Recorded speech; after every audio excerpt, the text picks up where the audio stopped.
Hindi आशुलिपि dictation संकलन start. महोदय, मैं समझता हूँ कि हमारे देश में नारी को मानव समाज की अस्मिता माना जाता रहा है। एक दृष्टिकोण यह भी है कि देश और समाज का अस्तित्व उस पर टिका हुआ है। दूसरा दृष्टिकोण यह भी हो सकता है कि वह सृष्टि की सनातन शक्ति है।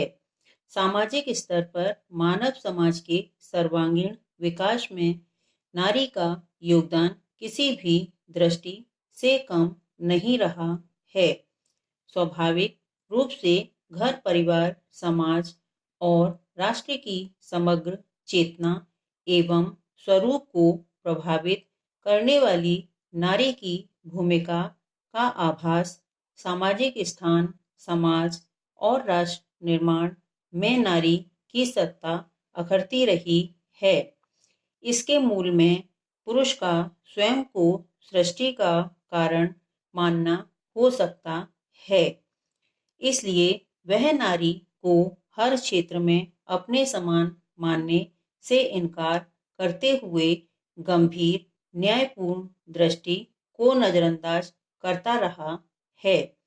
नारी की स्वतंत्रता और सभ्यता के विकास में बड़ा प्रत्यक्ष संबंध है।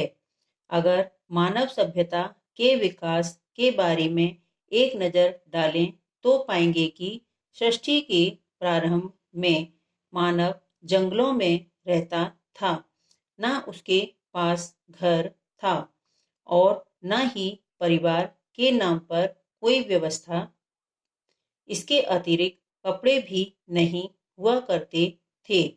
निर्वस्त्र रहकर वनों में विचरता रहता था।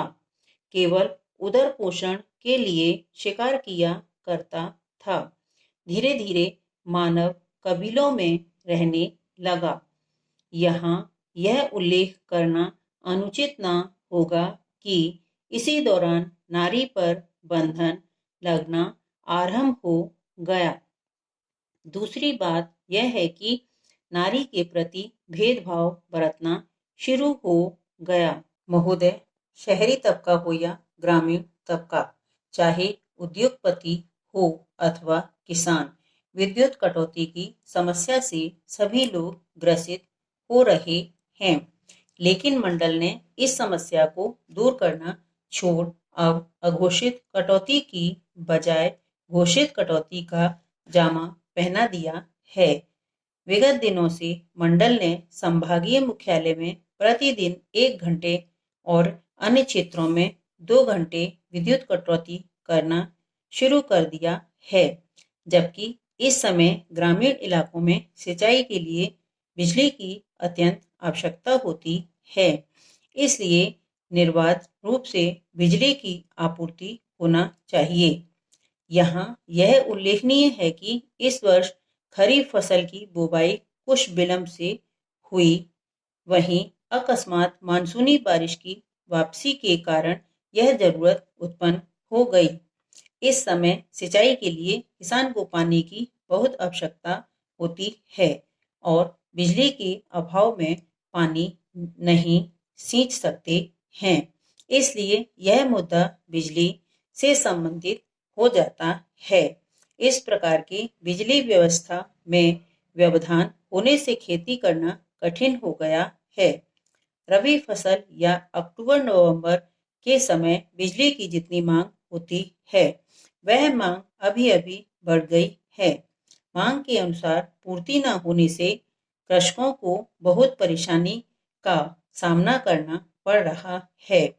बिजली के अभाव में अनेक उद्योगों में उत्पादन ठप होने की स्थिति पैदा हो गई है। बीमा कंपनियां सामान्यतः उत्पादों की एक सीमा के साथ लघु और दीर्घ अवधि सभी प्रकार के वित्तीय जोखिमों के बारे में प्रस्ताव करती है। बाजार के अंतर्गत आने वाले सभी बीमा और निवेश उत्पाद जीवन बीमा गैर जीवन बीमा की परिभाषा के अंतर्गत आते हैं, जो कि मुख्य तौर पर सावधि बीमा आजीवन बीमा, वर्गीकृत बीमा, निवृत्ति एवं पेंशन उत्पाद, सूक्ष्म बीमा, स्वास्थ्य बीमा, मोटर बीमा, समुद्री बीमा, अग्नि बीमा, इंजीनियरिंग बीमा और विमानन बीमा से संबंध होते हैं। पुनः बीमा व्यवस्था के अंतर्गत बीमा कंपनी अपने जोखिम का एक भाग दूसरी बीमा कंपनी को अंतरित करती है, पुनः बीमांकित कहलाती है। भारत में बड़ी संख्या में परामर्श, बीमांकित और बीमांकन संस्थाएं काम कर रही हैं, जो कर्मचारी लाभों के क्षेत्र में अपनी सेवाएं प्रदान कर रही हैं।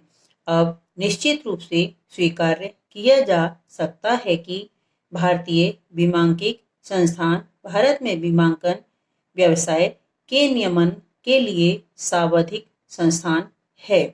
अब यह भी प्रमाणित हो चुका है कि भारत बीमांकन बाहरी स्रोत से सेवाएं देने के लिए हब के रूप में तैयार हो गया है। महोदय, बीमांकन संस्था के माध्यम से किसान से लेकर मिल मालिक, मजदूर और कर्मचारी तक आपदा आने पर लाभ होने लगा है। कई लघु और मध्यम उद्योगों ने उत्पादन करना ही बंद कर दिया है। खबरों के मुताबिक विद्युत कटौती के कारण कई औद्योगिक क्षेत्र में उत्पादन बड़े पैमाने पर प्रभावित हो रहा है। यही स्थिति लगभग सारे औद्योगिक क्षेत्रों में उत्पन्न हो रही है। राष्ट्रीय ताप विद्युत निगम की 21 मेगावाट की एक इकाई उचित रखरखाव के अभाव में इन दिनों बंद पड़ी हुई है, क्योंकि बीच बीच में ताप विद्युत घरों में व्यवधान होता रहा है, जो कि उसके कर्मचारियों की लापरवाही और उदासीनता का ही नतीजा है। कई बार बड़ी दुर्घटनाओं के कारण मंडल करोड़ों रुपए की हानि उठाता रहा है, जो इसके अर्थतंत्र को कमजोर कर रहा है।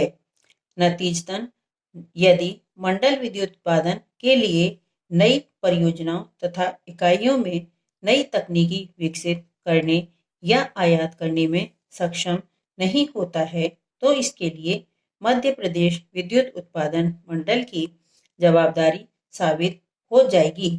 विद्युत मंडल की 4 विद्युत उत्पादन इकाइयां राष्ट्रीय स्तर पर परिष्कृत हो चुकी हैं। इसके बावजूद आवश्यक विद्युत आपूर्ति नहीं कर पाना बेहद चिंताजनक बात है।